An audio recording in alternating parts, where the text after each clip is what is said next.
stack of material about what happens after the homework stops. Mm-hmm. We spend years, maybe decades, like laser focused on school, chasing grades, getting degrees. Right, all that formal structure. Exactly. And then, boom, graduation hits.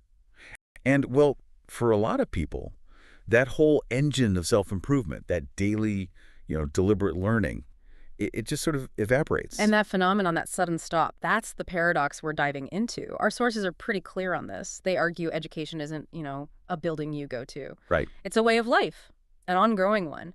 And really, the only things you need are some time and genuine curiosity. So our mission here is to kind of distill that, right? Figure out the mindset shifts, the practical steps, the small things you need for what we're calling this daily practice of internal self-education. Exactly. How small acts lead to real transformation. We're trying to unpack that secret, that consistent, almost quiet growth.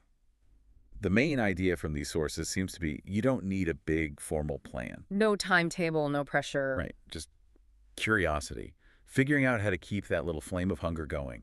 Turning those microactions into, well, something real. Okay, so let's get into it.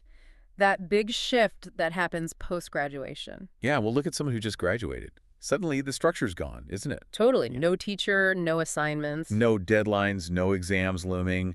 And the sources point out that for, like, a huge chunk of people, this is exactly where things just stall. Mm-hmm. They treat it like a task they finished. Yeah, like, okay, done with education? Check. Instead of seeing it as, I don't know, the operating system for a good life. And what's really fascinating is how these sources talk about where learning actually happens once you're out of that lecture hall. Okay. Because, the formal classroom door closes, but then the whole world kind of becomes the curriculum. So not just books and papers. Well, yes, you can learn from a technical manual or, a dense academic paper, of course.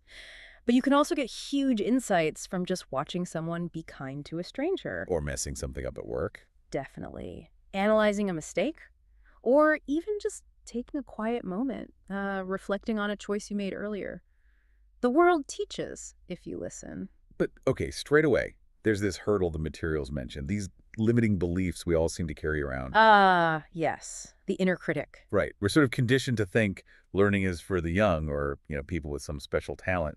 That voice saying, oh, I'm too old for that, or I'm just not smart enough. And that's not just a fleeting thought, is it? The sources really frame this as a fixed mindset. It's like a psychological wall. Believing your abilities are set in stone. Exactly. And it just paralyzes growth. So the antidote they push, the whole point of this daily practice, is fostering a growth mindset. Which is about? Fundamentally, it's about willingness. That's the key. Not how old you are or how talented you think you are. It's just being willing to try. Okay, but let me push back a little here. If it's just willingness, is all effort equal? Like if I'm trying to run a business or learn some complex coding, is the internal lesson about being kinder really the same value as spending 5 solid hours on, say, new software? That's a really important point. It's about balance. The sources are definitely clear. Yeah. If you need to acquire a specific hard skill, that takes focused effort, no doubt. Okay. But think of this internal self-education as like the lubricant for that. Okay. How so? Well, if your mindset is tired or brittle or you're terrified of failing, which is where that self-kindness comes in, you're just not going to sustain those 5 hours of software training. You'll burn out or give up. Got it. So even one small internal lesson a day kind of keeps the engine oiled, keeps you flexible. Exactly. It keeps the mind flexible, keeps your perspective fresh. It primes you for the harder stuff. Which brings us nicely to the practical side, the how-to. If we know time is limited, motivation waxes and wanes. How do we actually make self-education happen consistently? Yeah, the nuts and bolts. Well, the core idea is that most real growth in life, it rarely comes from those huge dramatic moments or milestones. Like getting the degree itself. Right. It's built more subtly, drop by drop, from these small, repeatable things we do or could do every single day. Okay, so let's get really specific. No more vague advice. What do these tiny efforts actually look like?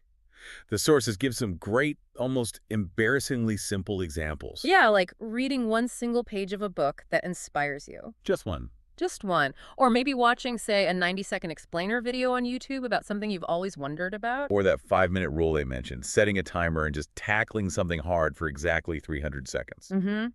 The key philosophy here is consistency, not intensity. That's crucial. Right.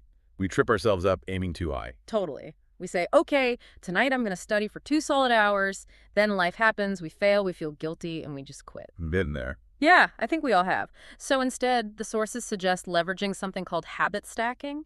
Okay, explain that. How does habit stacking work for learning?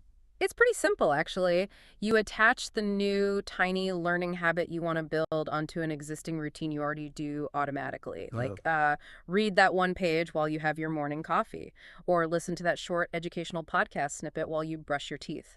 Ah, linking it. Exactly. Link the new, old, ingrained one.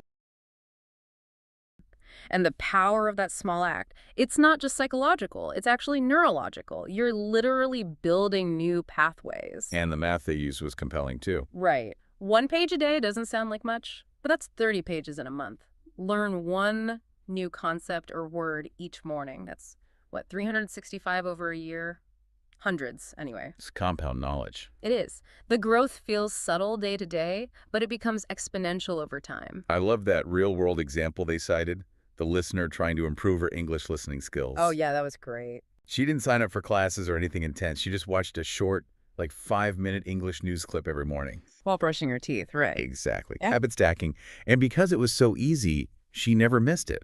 6 months later, her comprehension was way better, and she barely felt like she'd studied all. That's perfect momentum in action. So the real takeaway here for you listening is, don't wait around for motivation to strike. Because it might not. It's fickle, it comes and goes.